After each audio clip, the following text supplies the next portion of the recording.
Hi viewers, welcome to our channel. Present మనతో పాటు దాము బాలాజీ గారు సీనియర్ జర్నలిస్ట్ ఉన్నారు. వారితో ఒకసారి మాట్లాడదాం. సార్ నమస్కారం. సార్ నమస్తే. సార్ రఘురామకృష్ణరాజు గారి పైన పవన్ కళ్యాణ్ గారు అభిమానులు అయితే ఫైర్ అవుతున్నారు సార్. సో మళ్ళీ ఒక కూటమిలో గొడవ వచ్చినట్టుగా కనిపిస్తుంది. సో ఎందుకు ఫైర్ అవుతున్నారా అని చూస్తే అటు పవన్ కళ్యాణ్ గారు భీమవరం డిఎస్పీ పైన ఒక నివేదిక కావాలని చెప్పేసి డీజీపీకి ఆదేశాలు జారీ చేశారు. దీంతో మంత్రి అనిత గారు కూడా డిఎస్పీ మీద నివేదిక ఇవ్వండి అని చెప్పేసి ఆమె కోరారు. కాకపోతే రఘురామకృష్ణరాజు గారు ఇన్వాల్వ్ అయ్యి సో ఆయన నీ శాఖలో వేలు పెట్టడం ఏంటి అని చెప్పేసి అడిగినట్టుగా బయట వార్తలు సర్క్యులేట్ అయ్యాయి. దీని పట్ల పవన్ కళ్యాణ్ గారు అభిమానులు అయితే ఫైర్ అయినట్టుగా తెలుస్తుంది.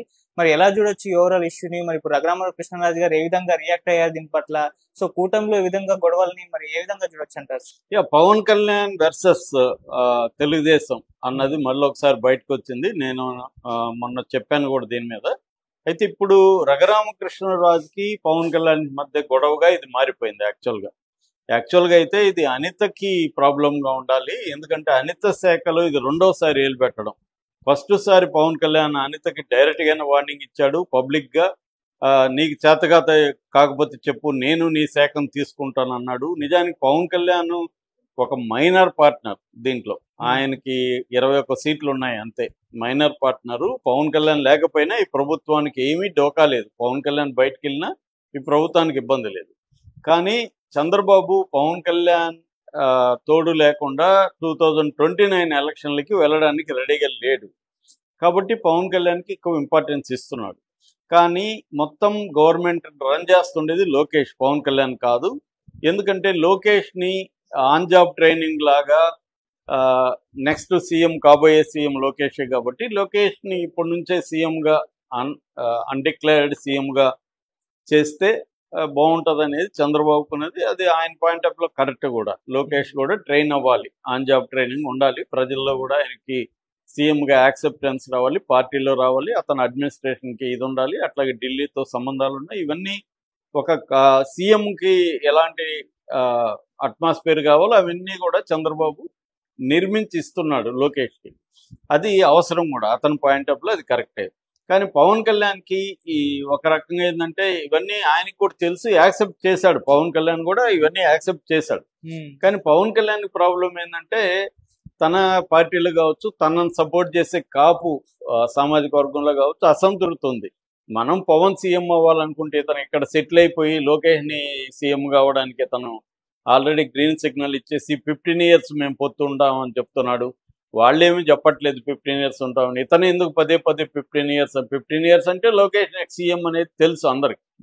నెక్స్ట్ చంద్రబాబు సీఎం కాడు, అప్పటికి 80 వస్తుంది. లోకేష్ అంత ఓర్చుకునే టైప్ కూడా కాదు. అంతకాలం మళ్ళీ నువ్వు ఇప్పటికే చాలా ఎక్కువ కాలం సీఎం ఉన్నారు, మళ్ళీ ఎందుకు సీఎం అనేది ఇంట్లో కూడా ప్రాబ్లమ్స్ వస్తాయి. కాబట్టి చంద్రబాబు తెలుసు కాబట్టి ఇప్పటి నుంచి లోకేష్నే చేస్తున్నాడు. మోడీ కూడా లోకేష్కి ఇంపార్టెన్స్ ఇస్తున్నాడు. పవన్ కళ్యాణ్ కూడా దీనికి ఏమి అభ్యంతరం లేదు. పవన్ కళ్యాణ్ కూడా ఫిక్స్ అయ్యాడు. తన బలం ఏంటి, బలహీనతలు ఏంటి పవన్కి కూడా తెలుసు. ఎందుకంటే తెలుగుదేశం అండలేకపోతే పవన్ కళ్యాణ్ ఒక సీటు వస్తుందో రాదో కూడా తెలియదు. ఆయనకున్నది 6% శాతం. కాబట్టి ఇక్కడ ఉంటే డిప్యూటీ సీఎం, ఒక 21 మంది ఎమ్మెల్యేలు, 2 ఎంపీలు, మోడీ దగ్గర పలుకుబడి, ఇవన్నీ పవన్ కళ్యాణ్కి ఉన్నాయంటే కారణం తెలుగుదేశంతో కలవడం. సో అందువల్ల పవన్ కళ్యాణ్ యాక్సెప్ట్ చేసేసాడు. మన పరిస్థితి ఇంతే, మనం ఇండిపెండెంట్గా పోతే మనం మహా అంటే ఒక ఎమ్మెల్యే కావచ్చేమో కానీ ఇంకేమి జరగదు, ఇట్లుంటే అన్నీ ఉన్నాయి కదా అనేది పవన్ కళ్యాణ్ పాయింట్ ఆఫ్ లో. పవన్ కళ్యాణ్ కూడా కరెక్టే. కానీ అతన్ని వెనకున్న సెక్షన్స్కి ఇది అసంతృప్తుంది. అందుకని వాళ్ళని సాటిస్ఫై చేయడం కోసం అప్పుడప్పుడు నేను పవర్ఫుల్ ఈ కూటమిలో అని చెప్పడం కోసం సింబాలిక్గా ట్రై చేస్తాడు. రియల్గా ఎక్కడా లోకేష్ జోలికో చంద్రబాబు జోలికి పవన్ వెళ్ళడు. సింబాలిక్గా అప్పుడప్పుడు రాయేస్తాడు. అది కూడా ఇప్పుడు దళిత మంత్రి ఆమె అనిత మీదనే ఎందుకు చేస్తున్నాడు అనేది దళితుల్లో కూడా కోపం ఉంది. అంటే ఒక బలహీనమైన, మరి లోకేష్ శాఖలకి ఇలా వెళ్ళగలడా? బలహీనమైన దీంట్లో ఒక మంత్రి, ఆమె మహిళా దళిత మంత్రి, ఆమె దీనిలోకి ఎందుకు వెళ్ళి ఆమెను ఎట్లా బెదిరిస్తాడు ఇతను? అలాగే బెదిరించగల లోకేష్ని నీ శాఖ నీ వల్ల కాకపోతే చెప్పు, నేను నీ శాఖ తీసుకుంటాను లోకేష్ని అనగలడా? ఇంకొక అప్పర్ కాస్ట్ మంత్రిని అనగలడా అనే విమర్శలు కూడా పవన్ కళ్యాణ్ మీద ఉన్నాయి. ఎందుకంటే మంత్రులు ఏ శాఖలో ఎవరున్నారు నిర్ణయించాల్సింది ముఖ్యమంత్రి పవన్ కళ్యాణ్ కాదు. పవన్ కళ్యాణ్కి డిప్యూటీ సీఎం అనేది ఒక అలంకరణ మాత్రమే, అదేమి రాజ్యాంగబద్ధ పదవి కాదు. ఆయనకేమి సపరేట్ అధికారాలు లేవు. ఉమ్, ఆయనకు ఉన్న అధికారాలు ఏంటి, ఒక మంత్రినే.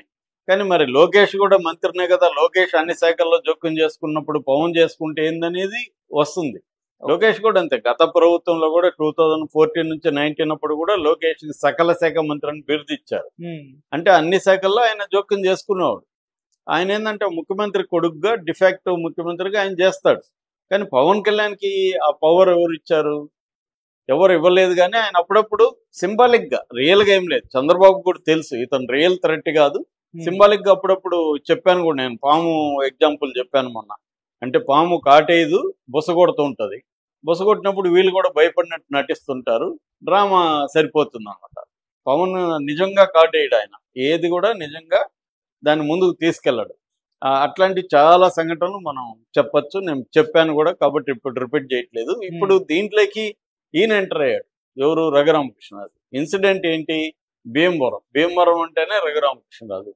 సో నర్సాపూర్, భీమవరము, ఉండి ఇవన్నీ ఆయన అడ్డాలుగా ఆయన ఫీల్ అవుతాడు. భీమవరంలో డిఎస్పి మీద పవన్ కళ్యాణ్ ఒక ఆరోపణ చేశాడు. అదేంటంటే అతను అక్కడ పేకాటి క్లబ్లు నిర్వహిస్తున్నాడు, సివిల్ వివాదాలకు తలదూరుస్తున్నాడని ఎస్పీకి కంప్లైంట్ చేసి నివేదిక ఇవ్వండి అని అడిగాడు. అట్లాగే డీజీపీ హరీష్ కుమార్ గుప్తాకు కూడా కంప్లైంట్ చేశాడు. మామూలుగా అయితే ప్రోటోకాల్ ప్రకారం ఒక మంత్రిత్వ శాఖలో ఇబ్బందులు రెండో మంత్రి గమనిస్తే ఏం చేయాలి, ముఖ్యమంత్రికి చెప్పాలి. ఇక్కడ జరిగింది, ఫర్ ఎగ్జాంపుల్ ఇక్కడ మన కొండా సురేఖ వాళ్ళ ఎక్స్ ఓఎస్డి ఎవరన్నా బెదిరిస్తే ఉత్తమ్ కుమార్ రెడ్డి నా నియోజకవర్గంలో ఉండే ఒక కంపెనీని బెదిరించారని చెప్పి ఆయన ఏం చేశాడు, బయట ప్రకటన ఇవ్వలే, రేవంత్ రెడ్డికి చెప్పాడు. అది ప్రాసెస్. ఒక మంత్రి ఏం చేయాలి, ఇంకొక మంత్రి ఇన్వాల్వ్ అయినప్పుడు ముఖ్యమంత్రికి చెప్పాలి. ఒకవేళ మంత్రి కూడా ఇన్వాల్వ్ కాలేదు, ఓన్లీ కింది అధికారులు ఉన్నారనుకున్నప్పుడు ఆ మంత్రికి చెప్పాలి. అంటే పవన్ కళ్యాణ్ అనితకి చెప్పుండాలి, ఇట్లా చూడమ్మా మీ డిఎస్పీ ఇలా చేస్తున్నాడు అనేది ఆమెకు చెప్పాలి. ఆమె చర్య తీసుకోకపోతే అప్పుడు ముఖ్యమంత్రి దృష్టికి తీసుకెళ్ళాలి, లేదా క్యాబినెట్ మీటింగ్లో చర్చ లేవనెత్తాలి. బహిరంగంగా అలా వేరే శాఖ మా ఆఫీసర్ని ఈయనలా అడుగుతాడు, ప్రోటోకాల్ ప్రకారం రాంగ్. ఇది ఆమె ఏముంటుంది, మా సమస్య ఇది, మీది కాదంటుంది. మీది మాది కాదు, ఇది పబ్లిక్ సమస్య. ఒక పబ్లిక్ లో మంత్రులు ఎలా పనిచేయాలనే దానికి కొన్ని రూల్స్ రెగ్యులేషన్స్ ఉన్నాయి. దాన్ని పాటించుకునేది మా ఇష్యూ, మీ కుటుంబం విషయం కాదు కదా, అనిత వాళ్ళ ఇంట్లో విషయం, వాళ్ళ ఫ్యాక్టరీలో విషయం కాదు కదా, ఇది పబ్లిక్ ఇష్యూ. కాబట్టి అనితనైనా ఎవరినైనా అడుగుతారు. ఆమె అట్లా కాకుండా ఇది మాకే ఈగోలు లేవు కదా, మీకు ఈగోలు ఉన్నాయో లేదో మాకు అనవసరం, మీ ఫంక్షనింగ్ ఎలా ఉంది, మంత్రులు ఏ శాఖల్లో ఏం పని చేస్తున్నారు అనేది ఇంపార్టెంట్. ఇక్కడ రఘురామకృష్ణరాజు ఎంటర్ అయ్యి, ఆయన జయసూర్య అనుకుంటా డిఎస్పి, ఆయన మీద, ఆయన మంచోడు, చాలా ఎఫిషియెంట్ ఆఫీసరు. ఆయన మీద మరి పవన్ కళ్యాణ్కి ఎవరు చెప్పారో తెలియదు అని. అంటే రఘురామకృష్ణరాజు మాట్లాడే స్టైల్ ఒకటి ఉంటుంది. ఆయన ఏంటంటే వ్యంగ్యం ఉంటుంది ఆయనకి, డైరెక్ట్ గా కాకుండా ఇండైరెక్ట్ గా వ్యంగ్యంలో మాట్లాడతాడు. వాళ్ళకి గోదావరిలో ఉండే వ్యంగ్యం ఉంటుంది.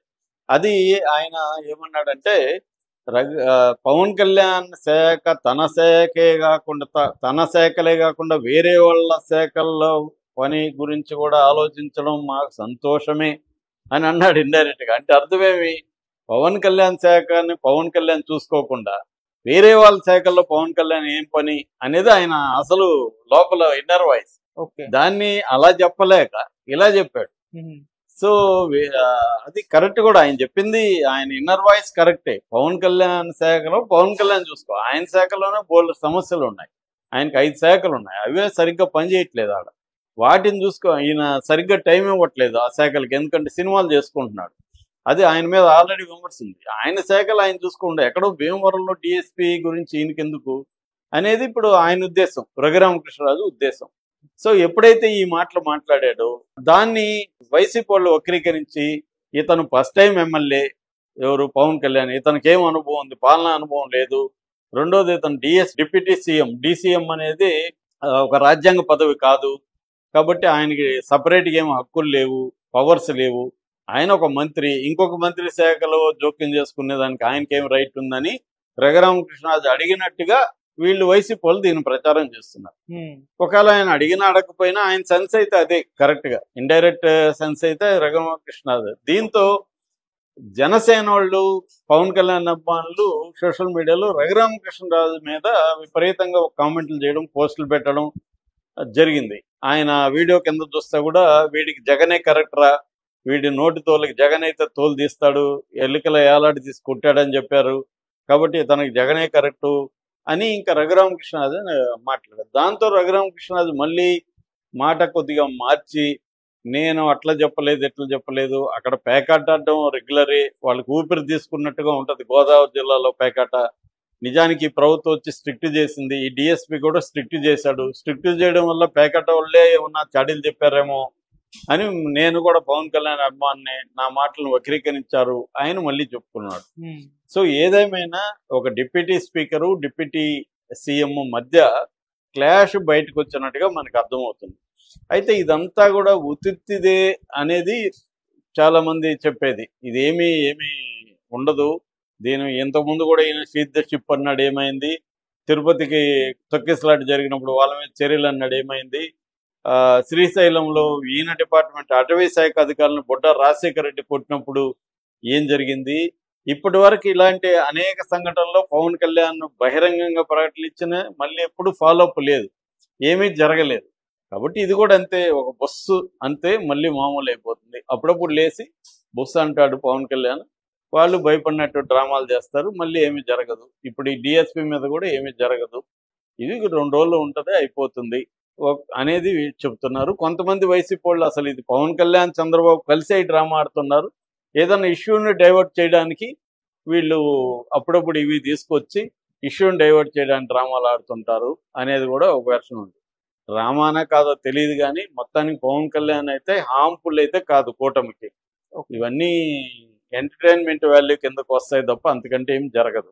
మనం బాలకృష్ణ ఎపిసోడ్ కూడా చూసాం కదా, దాంట్లో ఏం జరిగింది? ఏం జరగలేదు ఫైనల్ గా. Thank you so much.